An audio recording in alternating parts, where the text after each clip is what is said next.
Incoming transmission. Picture this. A recording studio somewhere far, far away.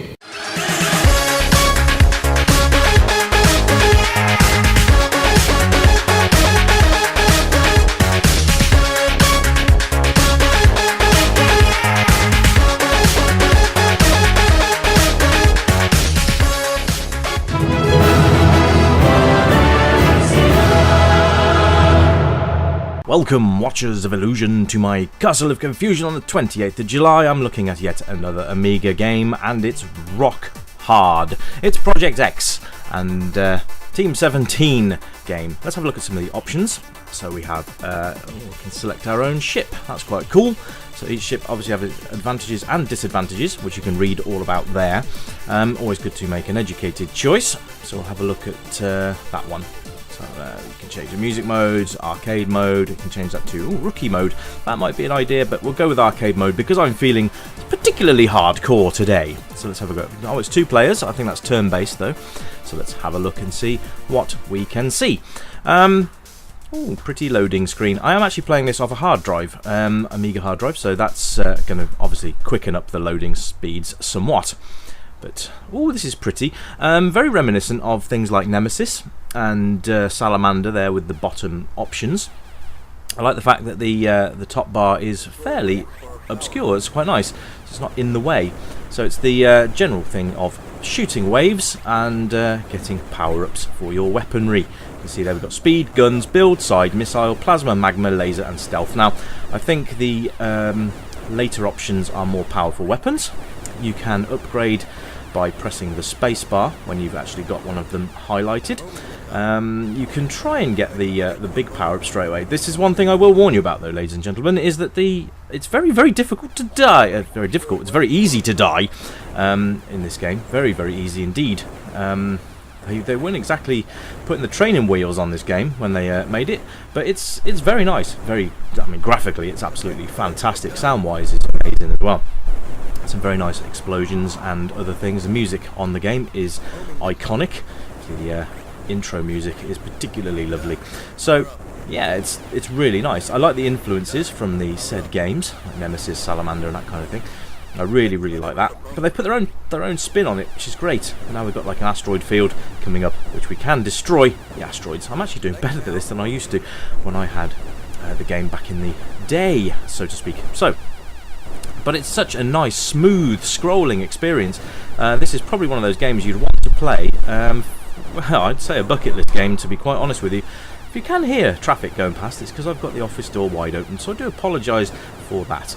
But there you go. The backgrounds are lovely. I love the planet there in the background with the ring going around it. Absolutely fantastic. And it's just a lovely game to play. It's just bloody hard. You will see this. And look at the amount of bullets. Now there are sort of ways you can get around this. Obviously I didn't, but that's beside the point. You can get around these end of level baddies. And the other thing as well, if you do happen to bite the bullet, so to speak, you only get rolled back to your last set of upgrades. So you don't go back to being a rubbish ship unless you die a couple of times, which is probably going to happen. Let's be honest. But it's so good. You just will have to come back and play it again. So if you lose all your lives, as you can see there in the top left corner, it says 1 up. And then there is a 2 next to it. That's the amount of ships I have left. So that's how many lives I actually have, which is cool. But I love the design. The animations are really, really nice as well, which is absolutely fantastic. And it's one of those games that will keep you coming back and for more and more and more. Oh, that was very fluky, in fact, that I missed that missile. Anyway. It's very nice, smooth, graphics are lovely. There's not really much I can fault this game on, apart from its difficulty level is an absolute sod. You will progress in the game as you get better at it. I'm only going to be playing this for sort of like the 8-minute mark, which is what my normal review length is, but we will see. We'll see how far I get. Probably not far, because this game does have a habit of throwing everything and the kitchen sink at you all at one go. You can see there those little red bullets there, or what you call them, bullets, I guess so. You find that those are, yeah, you see, quite hard to see. Strangely, probably you watching it going, oh, well, I can see them quite well. Yeah, but when you're actually playing the game, there's so much going on the screen that you will probably just collide with them on a regular basis. That's the way it goes. But they've done an absolute cracking job on this, and I love the fact you can choose different ships as well, because each ship has its weaknesses, also has its strengths. So there is a ship that has really good firepower, there's another one that's great speed but less armour, and then you've got one that is a great all-rounder. That's probably the one you'll want to start with while you're playing the game from scratch. I've obviously gone into arcade mode straight away instead of rookie mode, which might have been a bit easier. But you can see just how easy it is actually to lose lives on this. And look at this, I think it's kind of a boss here, and they're going to swirl their way around the screen and get closer. But there's no sort of pattern to this. They come closer, then they go away, then they come closer again, and I'm going to die. There we go. So that's my last life on that. I'll give it another go, see what we can do. Let's put my name in here. Retro Revival Show. There we go. So they're top of the bill.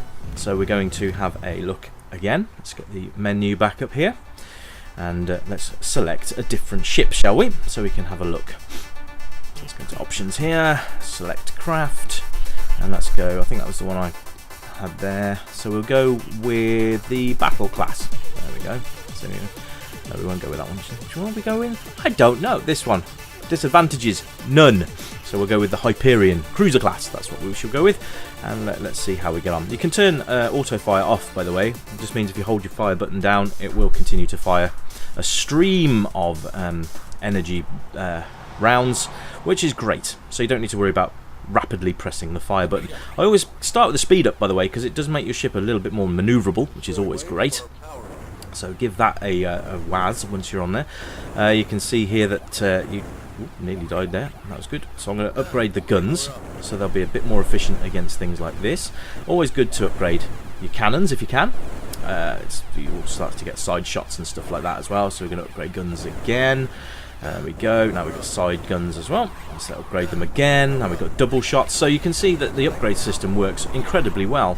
You don't get build up with this ship, unfortunately. But this is one of the downsides, but it's not a massive downside. You see there, the guns are now powered up to full. How can you tell? Because they're now greyed out on the options. So it's actually very user friendly and tells you when you've actually maxed out your upgrades, which is very good indeed.